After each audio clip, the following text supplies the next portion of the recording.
Tchadiennes, Tchadiennes, mes chers compatriotes, après 366 jours, le train de l'année 2024 est sur le point d'entrer en gare et celui de 2025 au quai de départ. Au moment où cette année s'achève et une autre s'annonce, je m'adresse à vous avec un grand plaisir pour souhaiter une bonne et heureuse année à tous les Tchadiens de l'intérieur, ceux de la diaspora et toute la communauté d'expatriés qui ont choisi de vivre avec nous dans notre accueillant pays. À chacune et à chacun de vous et vos familles, je souhaite une année de santé, de paix et de bonheur. Recevez mes vœux les meilleurs, avec une pensée particulière pour les plus faibles d'entre nous, nos malades, sinistrés, orphelins, veuves, prisonniers et personnes vulnérables. Prompt rétablissement aux uns, compassion et solidarité aux autres. Rendons grâce à Dieu qui nous a permis de traverser sereinement cette année. L'an 2024 a été pour notre pays une année dense et décisive dans bien d'égards. Elle sera inscrite dans les annales de l'histoire.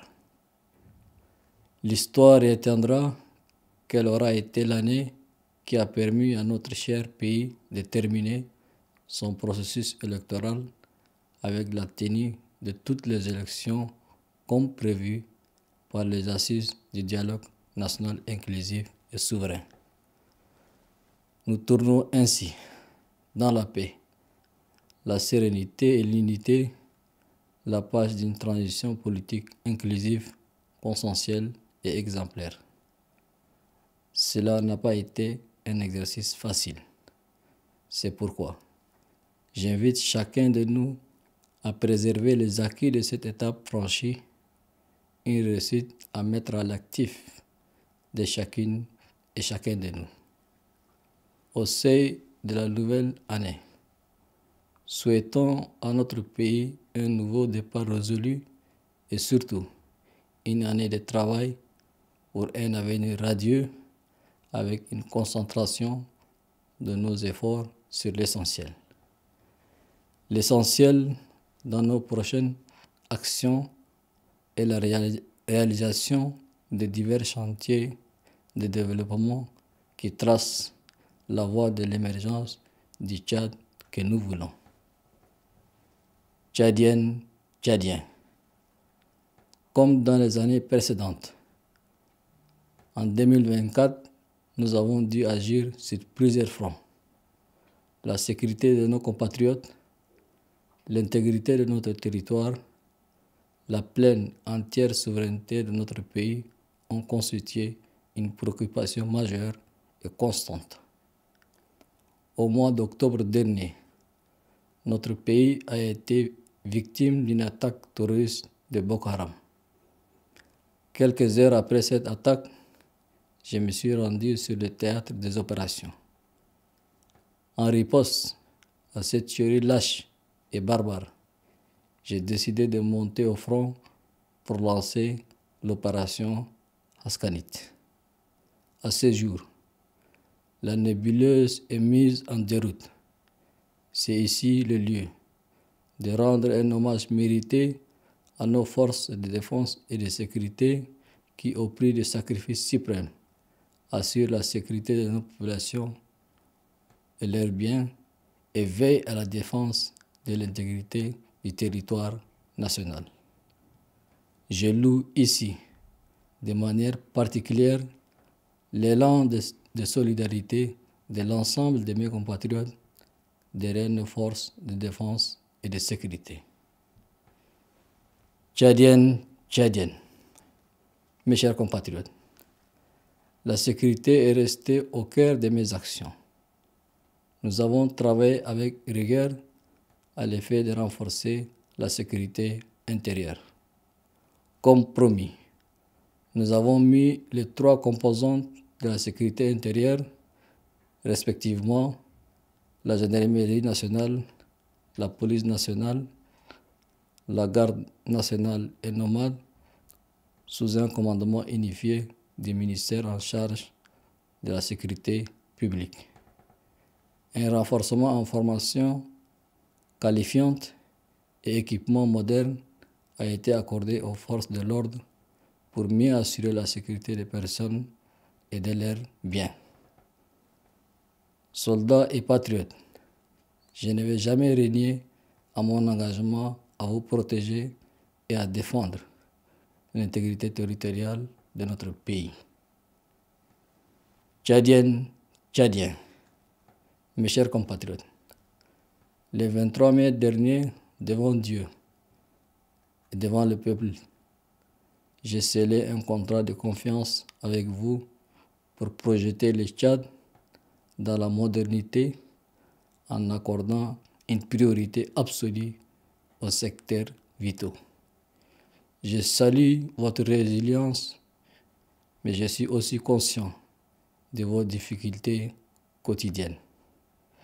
Malgré nos efforts quotidiens, la persistance de la cherté de la vie, la difficulté de l'accès à l'eau et à l'énergie, l'insuffisance des services sociaux de base, le taux élevé du chômage, la pression de l'afflux des réfugiés ou encore les conséquences des inondations demeurent des défis majeurs que nous devons relever. Je le sais pertinemment. Vous attendez de moi un allègement du coût de la vie, une fourniture d'énergie suffisante, un accès optimal à l'eau potable, un système de santé solide, une réforme du système éducatif, un habitat décent, une garantie de la sécurité et du travail pour tous les chômeurs, un développement substantiel à nos secteurs vitaux, notamment l'agriculture, l'élevage, les mines, le numérique, l'énergie et la transformation industrielle. À cela s'ajoute la question du développement de la route, qui conditionne toute œuvre de développement. C'est pourquoi l'investissement en infrastructures routières occupe une place de choix dans nos actions en perspective. Oui, nous allons injecter des moyens considérables pour doubler nos réseaux de routes urbains et rurales et construire des ponts pour rapprocher nos villes, connecter nos provinces et écouler nos productions. Tchadiennes, Tchadiens, mes chers compatriotes, ayant à cœur de traduire très rapidement les points forts de mon programme politique décliné en 12 chantiers et sans action, j'ai décidé de suivre et évaluer personnellement la réalisation de mes engagements. Sur le plan de l'économie, nous œuvrons pour faire de l'économie de notre pays une économie résiliente en misant sur les potentialités de base dont dispose notre pays. Plusieurs axes économiques ont été activés durant l'année 2024. Les entreprises et sociétés d'intérêt public ont été profondément restructurées afin d'améliorer leur efficacité. La cohérence de la gestion des finances publiques constitue un pilier central pour financer des projets en cours et démarrer de nouveaux. Des actions allant dans le sens de l'optimisation des recettes fiscales et douanières ont été entreprises grâce à la digitalisation massive des régies des recettes et des dépenses. Tchadiennes, Tchadiens, dans notre noble lutte contre la corruption, nous avons franchi une étape essentielle avec la création de plusieurs institutions indépendantes pour lutter efficacement contre ces fléaux, notamment la mise en place de l'autorité indépendante de lutte contre la corruption et l'élévation de la Chambre de comptes à une Cour de comptes qui devient ainsi une institution à part entière de la République. Il est exigé de ces deux institutions un travail sans complaisance et un résultat tangible dans la lutte contre la déperdition des ressources publiques. Il faut contrôler l'argent du peuple. Il faut le gérer avec efficience. C'est le principe qui guide notre volonté de vouloir assainir le secteur. Il faut que l'argent public serve l'intérêt public et concourt au bien-être de nos compatriotes. J'y veille, je le ferai encore et avec plus de rigueur. L'agriculture et l'élevage constituent toujours les piliers essentiels de notre économie. L'espoir d'aujourd'hui est celui de demain. J'ai ordonné à cet effet un fonds qui se chiffre à des milliards de nos francs qui a permis d'acquérir une quantité importante d'aliments et de médicaments pour notre bétail. Il faut nourrir et soigner nos bétails, mais aussi et surtout, il faut en tirer tous les avantages. Nous devons explorer toutes les pistes et mobiliser toutes les ressources pour rendre le démamel de notre économie moderne, productif et compétitif. Je voudrais insister sur le fait que notre salut réside dans la promotion du secteur agro-pastoral. Le Tchad dispose de vastes terres cultivables. Cela évitera à notre pays d'importer, donc réduire la fuite de capitaux. L'autosuffisance alimentaire est un impératif réalisable et nous devons nous atteler à cela. Et c'est possible, car beaucoup de pays en Afrique ont parvenu à réaliser cela grâce à la vision politique et la volonté populaire. En plus du potentiel agricole, nous avons plus de 100 millions de têtes de bétail qui représentent une richesse avec de nombreuses chaînes de valeur, viande, lait, peau, etc. L'ouverture des laboratoires de Moundou, la modernisation des laboratoires de Farsha, la construction des laboratoires d'Ambieres et la reprise de celui de Djermaya sont des faits concrets qui contribueront à créer de l'emploi et de la richesse. Tchadiennes, Tchadiens, nos efforts variés et constants visant l'amélioration de l'accès à l'électricité et l'eau potable vont être accentués avec une préférence sur les énergies vertes. Des chantiers énormes sont en cours dans ce domaine prioritaire. Toutes les entités concernées sont à pied d'œuvre pour produire des résultats tangibles et chiffrables. Mes chers compatriotes, il y a quelques mois, notre pays a subi des inondations graves. Nombre de nos compatriotes ont perdu leur vie. Des centaines de milliers de familles ont été contraintes de quitter leur demeure. Plusieurs hectares de terres cultivables engloutis et des milliers d'animaux disparus. Nous avons dû mettre en place un comité interministériel pour faire face à ces phénomènes naturels. Cette structure a effectué un travail titanesque. C'est le lieu de remercier tous les membres du comité pour les efforts fournis et les encourager à se concentrer dès cet instant à la prévention contre ces phénomènes cycliques. C'est aussi le lieu de saluer la compassion et les secours apportés par tous les acteurs de l'aide humanitaire, de la solidarité nationale, de la charité humaine et de la générosité internationale. Mes chers compatriotes, sur le champ de la diplomatie, nous avons travaillé avec ardeur à l'effet de raffermir nos relations tant avec les pays frères amis qu'avec les institutions partenaires.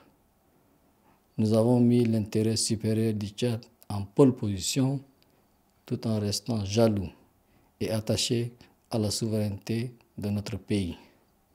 C'est dans cette logique que j'ai décidé, après un examen minutieux de la situation, de rompre définitivement les accords militaires avec la France. Cette décision souveraine est porteuse de défis majeurs auxquels nous devons faire face. Je sais que nous allons être combattus.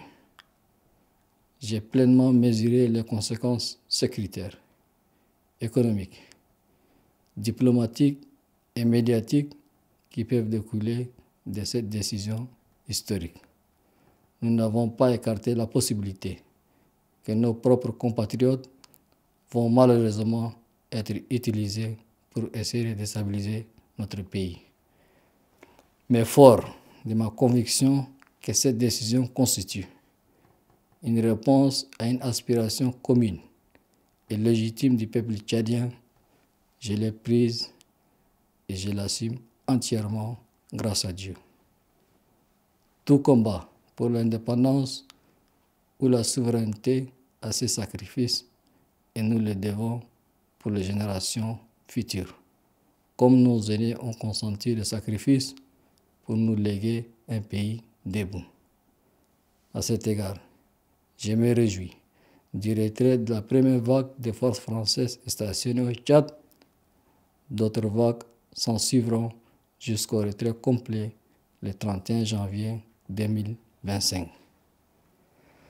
Quant aux crises qui secouent notre voisinage, je réitère la nécessité du dialogue entre nos frères soudanais, aujourd'hui déchirés par un conflit qui ne profite à personne.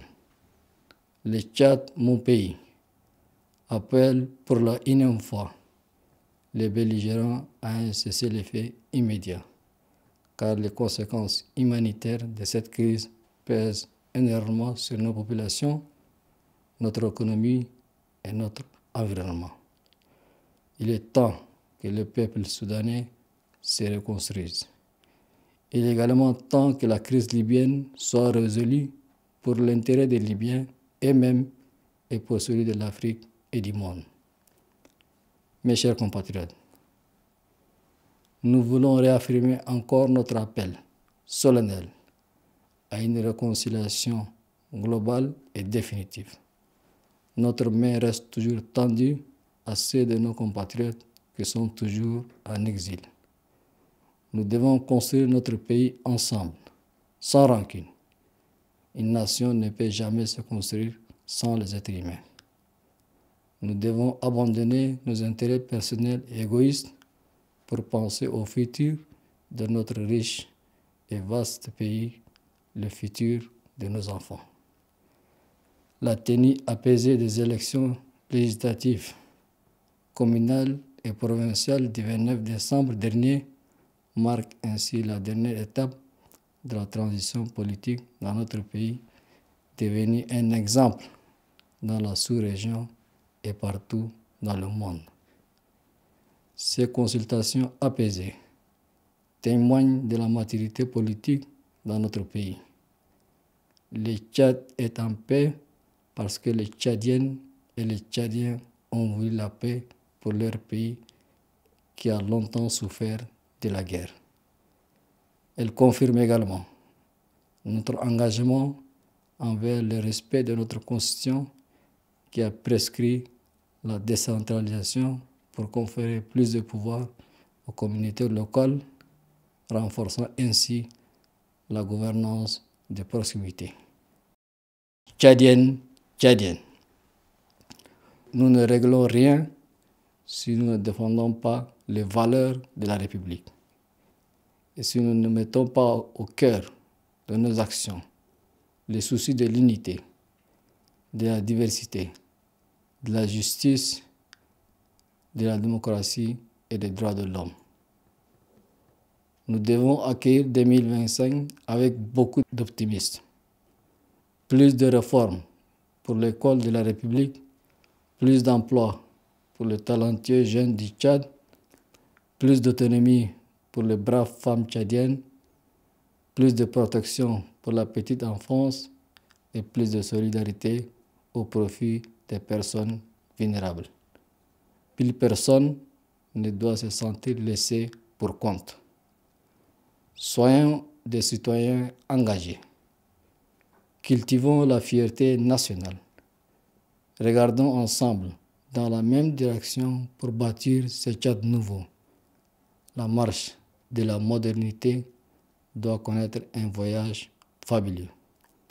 2025 sera, Dieu voulant, l'an 1 de cette nouvelle marche résolue qui vise à métamorphoser notre cher, beau et vaste pays. Vive le Tchad! Bonne et heureuse année 2025. Que Dieu vous bénisse. Je vous remercie.